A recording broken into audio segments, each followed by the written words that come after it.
नमस्कार, capital TV में आपका स्वागत है और मैं आपके साथ प्रिया बिस्ट। हल्द्वानी हिंसा के 16 दिन बाद आखिरकार पुलिस ने बड़ी सफलता हासिल करते हुए हिंसा के मास्टरमाइंड अब्दुल मलिक को गिरफ्तार कर लिया है।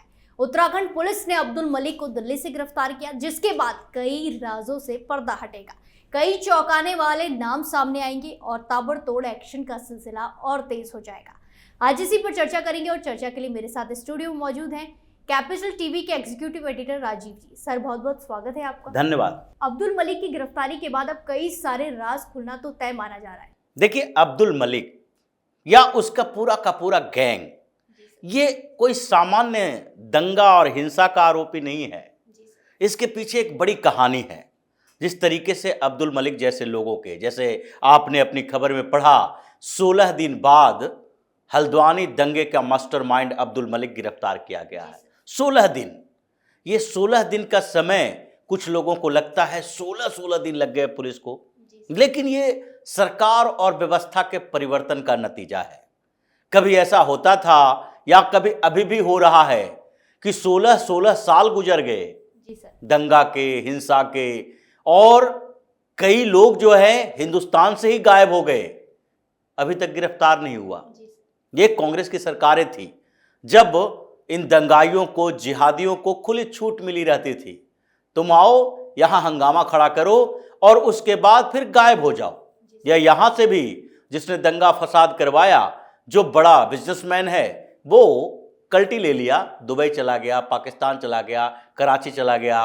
ये दाऊद इब्राहिम जैसे लोग अभी तक नहीं पकड़ा गया क्योंकि पहले ही गायब हो चुका था। 16 दिन बड़ी ऐसा समय नहीं बताया जा सकता जिसमें धामी की सरकार के ऊपर सवाल उठे, क्योंकि जिस तरीके से धामी ने पूरे उत्तराखंड में एक्शन शुरू कर दिया है, उससे तो लगता है कि बहुत समय से इंतजार था कि हल्द्वानी जैसी कोई घटना हो और सरकार का इस पर ध्यान जाए, क्योंकि सरकार का ध्यान ही नहीं गया था अभी तक कि कैसे देवभूमि के अंदर मुसलमानों का वर्चस्व अलग अलग शहरों में बढ़ता जा रहा है। हल्द्वानी में हुआ क्या और अब्दुल मलिक ने क्या किया, ये तो अभी और जानकारियां मिलेगी।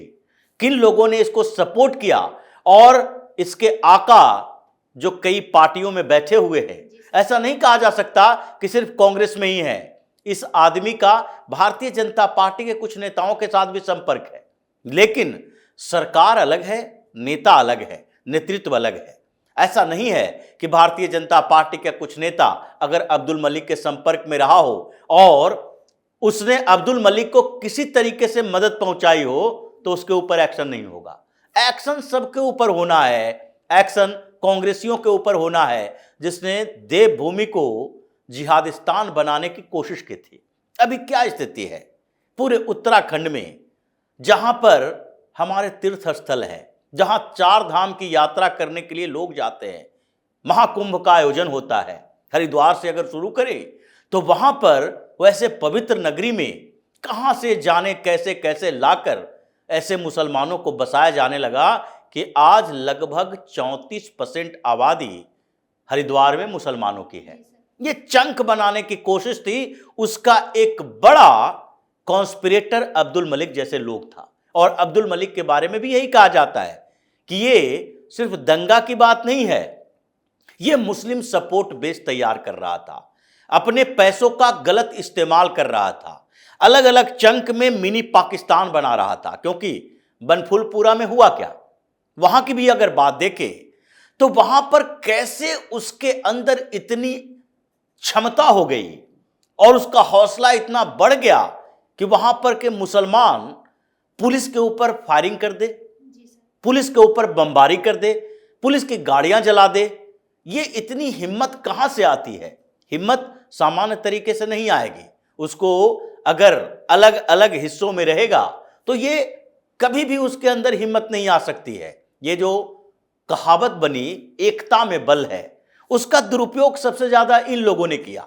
पूरे हिंदुस्तान के अंदर मुसलमान जहां रहेंगे एक जगह इकट्ठा होकर रहेंगे, क्योंकि उसको वही एकता में ताकत दिखती है और उसी ताकत का गलत इस्तेमाल करता है। जो बनफुलपुरा में हुआ, वहां पर पुलिस ने नोटिस दी, नोटिस जारी किए गए, बताया गया बार बार कि देखो भाई, ये तुमने नजूल भूमि पर रख रखा है, जबरदस्ती कब्जा है, ये तुम्हारा मदरसा जो चल रहा है वो गलत तरीके से चल रहा है, तुम जो मस्जिद बना रहे हो यहां पर नमाज पढ़ने की जगह नहीं है, ये सरकार की जमीन है, हटा दिए जाओगे। लेकिन इन लोगों ने उस समय का कैसा इस्तेमाल किया। एक वर्ग होता है जिसको अगर नोटिस दी जाती है तो उस नोटिस का जवाब या इस्तेमाल दो तरीके से करता है। एक तरीका यह होता है कि वो लीगल फाइट करे, यानी कि कानूनी रास्ता अपनाए, सरकार के खिलाफ, उस नोटिस के खिलाफ कोर्ट जाए, ये एक तरीका होता है। दूसरा तरीका यह होता है कि वो 3-4 दिन, 5 दिन का, 10 दिन का, जितने समय का उसे टाइम दिया गया है, उस समय इस बात का निर्धारण करे कि अगर हमने अतिक्रमण किया है, मेरा अधिकार क्षेत्र नहीं है, तो हम उसके बदले रिप्लेसमेंट कहां रख सकते हैं। उस मदरसे के लिए ये कोई दूसरी जगह ढूंढ सकता था, इतनी बड़ी बस्ती है, किसी के घर का इस्तेमाल कर सकता था, रेंट पर ले सकता था। मस्जिद की बात जो करता है, इस्लाम में मस्जिद की क्या भूमिका है, ये तो सुप्रीम कोर्ट में बड़ी बहस के दौरान जब अयोध्या का मामला चल रहा था तो उसी समय बता दिया गया था ये कोई धार्मिक स्थल हिंदुओं के मंदिरों की तरह नहीं है, ये जस्ट एक असेंबलिंग सेंटर है जहां लोग बैठते हैं, इकट्ठा होते हैं। क्योंकि इस्लाम में कहीं भी ये नहीं है कि नमाज पढ़ने के लिए आपको मस्जिद ही जाना पड़े। अगर ऐसी स्थिति है तो तुम पार्कों में बैठ कर नमाज क्यों पढ़ते हो जुमे के दिन? अगर ऐसी स्थिति है तो तुम सड़कों पर नमाज पढ़ने के लिए क्यों बैठ जाते हो, जाम क्यों लगा देते हो? और जब पुलिस कार्रवाई करती है कहते हो हमें नमाज पढ़ने का अधिकार नहीं दिया गया। नमाज पढ़ने का अधिकार तुम्हें मस्जिद में, प्राइवेट जगह पर, किसी जगह पर दिया जा सकता है, लेकिन सार्वजनिक जगह पर तुम कब्जा करके बैठ जाओगे, इसके लिए अधिकार नहीं दिया जा सकता। यही वजह है कि वहां पर इन लोगों ने ये दो तरीके, जो एक कानूनी होते हैं और दूसरा रिप्लेसमेंट का तरीका होता है कि कोई विकल्प ढूंढ लो, ये दोनों तरीके हटा दिए। अब्दुल मलिक जैसा लोग मिला और इसने रात भर घूम घूम कर पूरे एरिया के मुसलमानों को वहां इकट्ठा किया। इस 4 दिन का इन लोगों ने गलत तरीके से इस्तेमाल करने के लिए सोचा। इसके अंदर तो वही भावनाएं होती है कि हम कौन, मुसलमान, हम कौन जिसने हिंदुस्तान के ऊपर 400 सालों तक राज किया, हम वही हैं जो अभी भी गजवाए हिंद का सपना संजोए हुए हैं। ये तो ट्रांजिशन पीरियड है, संक्रमण काल, इसके बाद तो फिर इस्लाम का परचम हिंदुस्तान पे लहराएगा। अब इसके खून में, इसके दिमाग में जब ऐसी गर्मी चढ़ी हुई है तो गर्मी तो उतरना ही चाहिए। और इसी वजह से जब पुलिस की गाड़ी गई और उसके साथ जो बुलडोजर गए वहां पर मदरसा तोड़ने के लिए, मस्जिद हटाने के लिए, तो इन लोगों ने क्या किया, पथराव कर दिया। फिर उसके बाद पुलिस की गाड़ियां जला दी।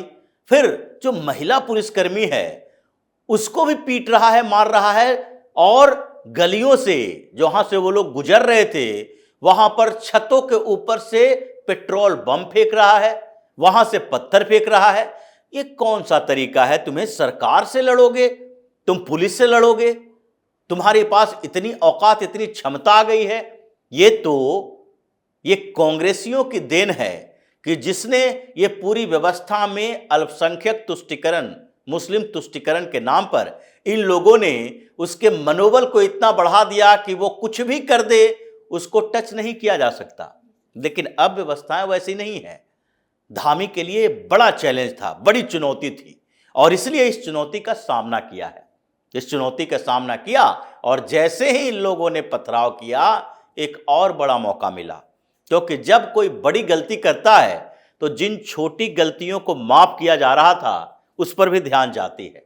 और इस बड़ी गलती के बाद क्या हुआ, बनभूलपुरा में वहां पर तो पुलिस चौकी बनाए गए, पुलिस की कई टीम लाई गई, और ये पूरे मामले को देखा गया कि पहले ये देखो कि हल्द्वानी हिंसा में कौन कौन शामिल था और क्यों शामिल था।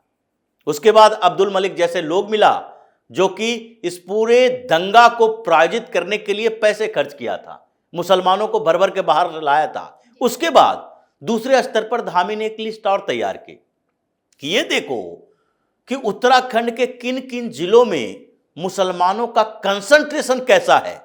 अगर पूरे उत्तराखंड में ये जो 11-12% मुसलमान की बात करते हैं, तो उतना अगर मुसलमान है और हर जिला में एक सामान्य तरीके से रहे और जिला के अंदर भी इनका कंसंट्रेशन नहीं हो एक जगह, अलग अलग जगहों पर रहे, तो फिर इसके अंदर हिम्मत नहीं आएगी। और फिर धामी ने दूसरी लिस्ट तैयार करवाई कि देखो कितने अवैध मजार और मदरसे हैं, क्योंकि हिंदुस्तान में मुसलमानों का एक बड़ा हथियार आजकल मजार हो गया है। यह मदरसा और मस्जिद से भी ज्यादा खतरनाक है। कहीं भी सड़क पर चादर डाल दो, एक सीमेंट का स्ट्रक्चर बना दो और मजार तैयार, और उसके बाद वहां पर इन लोगों का धर्मस्थल का नाम चलने लगता है। इसलिए गुजरात की सरकार ने एक रिपोर्ट सौंपी है और कहा है कि एक साल में 108 ऐसे मजारों को तोड़ा गया है गुजरात के अंदर। ये कहीं भी यहां पर कोई बड़ा मंदिर है और मंदिर के 100-200 मीटर के दायरे में वो कहीं से आएगा, रात में कोई ऊंचा स्ट्रक्चर बना दिया, उसके ऊपर चादर डाल दिया और फिर तैयार हो गया एक मजार। किसी बाबा सिद्दीकी फिद्दीकी किसके नाम से मजार तैयार कर देता है और फिर पुलिस की मजबूरी हो जाती है मजार को कैसे तोड़े। तो ये अवैध तरीके से गुजरात में जो मजार थे उसमें से 108 को तोड़ा गया है। उसी तरीके से उत्तराखंड की सरकार कर रही है। मतलब अब्दुल मलिक की गिरफ्तारी एक संकेत तो है कि उत्तराखंड की सरकार समझौते के मूड में नहीं है। एक एक कर को सबको पकड़ा जाएगा और फिर ये मलिक से पूछा जाएगा कि तुम्हारे ये कॉन्स्पिरेटर माइंड में जो जो लोग सहयोग करने वाले थे वो कौन कौन हैं, उन सब का नाम लो, और ये बताएगा और फिर गिरफ्तारियों का दौर शुरू होगा। मतलब ये बैलेंस ऑफ पावर जरूरी है।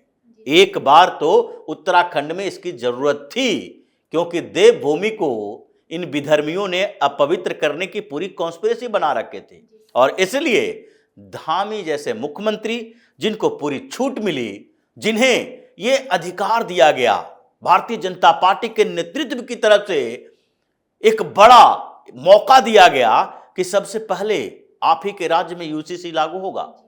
क्यों दिया गया मौका? इसी बात के लिए दिया गया कि तुम देवभूमि की सुरक्षा का अधिकार अपने पास रखो और अब इन विधर्मियों को इसकी कॉन्स्पिरेसी में शामिल लोगों के खिलाफ कार्रवाई करते रहो। इसलिए यूसीसी भी लागू हुआ। यूसीसी से बौखलाए इन मुस्लिम मौलाना ने जो शुरू किया दंगा फसाद, उसके खिलाफ कार्रवाई शुरू हुई है। और अब पता चलेगा कि कितने लोग जो मुसलमान वहां पर रह रहे हैं, 32%, 34%, 22%, उधम सिंह नगर में 22% है, ये सब ओरिजिनली उत्तराखंड के हैं या ये बांग्लादेशी रोहिंग्या सब आकर बस गए हैं।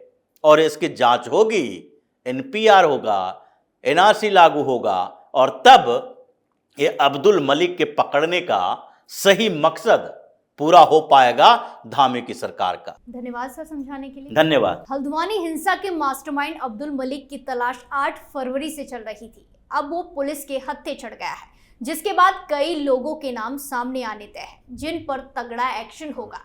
किस्सा यूपी का में फिलहाल के लिए इतना ही। बाकी तमाम खबरों के लिए देखते रहिए कैपिटल टीवी। नमस्कार।